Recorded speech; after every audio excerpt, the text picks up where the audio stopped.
Hello மக்களே, நான் உங்க விஸ்வாபாய் பேசுறேன். இன்னைக்கு ஏப்ரல் 3. உலக சந்தையில இப்போ வீசுற காத்து வர்ற திங்கக்கிழமை நம்ம நிஃப்டி 50 ஒரு வழி பண்ண போகுது போலயே. என்ன நடக்குது, ஏது நடக்குது, ஒரு குவிக் பார்வை பார்த்துடலாமா? முதல்ல மேட்டர் என்னன்னா, மேற்காசியாவுல போர் பதற்றம் பயங்கரமா சூடு பிடிச்சிருக்கு. இதனால பிரெண்ட் க்ரூட் ஆயில் விலை எகிரி ஒரு பேரல் $105 டச் பண்ண போகுது. நாம 85% எண்ணெயை இறக்குமதி செய்யற நாடு பாஸ். அதனால திங்கக்கிழமை காலையில ஏஷியன் பெயிண்ட்ஸுக்கும் நம்ம ரிலையன்ஸுக்கும் ஒரு சின்ன அக்னி பரீட்சை காத்துட்டு இருக்கு. அது மட்டும் இல்லாம அமெரிக்காவுல வட்டி விகிதத்தை இப்போதைக்கு குறைக்க போறது இல்லையாம். இதனால டாலர் ராஜா கெத்தா மேல ஏறுறாரு.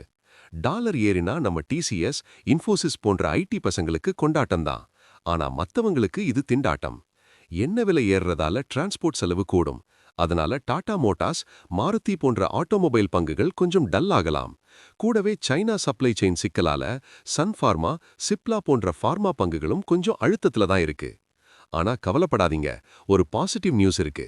ஐடி செக்டார் நம்ம மார்க்கெட்டை தாங்கி பிடிக்க சான்ஸ் இருக்கு.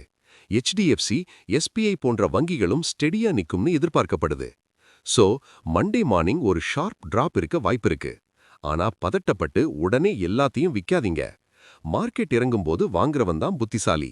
நல்ல பங்குகள் கம்மி விலையில கிடைச்சா அது உங்களுக்கு லாபம்தான். ஏன்னா லாங் டேர்ம்ல இண்டெக்ஸ் எப்பவும் மேல தான் போகும். இந்த அப்டேட் உங்களுக்கு பிடிச்சிருந்தா அந்த லைக்க தட்டி விடுங்க. நீங்க எந்த பங்குல இன்வெஸ்ட் பண்ணி வெயிட் பண்றீங்கன்னு கமெண்ட்ல சொல்லுங்க. மறக்காம நம்ம சேனலை சப்ஸ்கிரைப் பண்ணிடுங்க. இது உங்கள் நிதி உலகம்.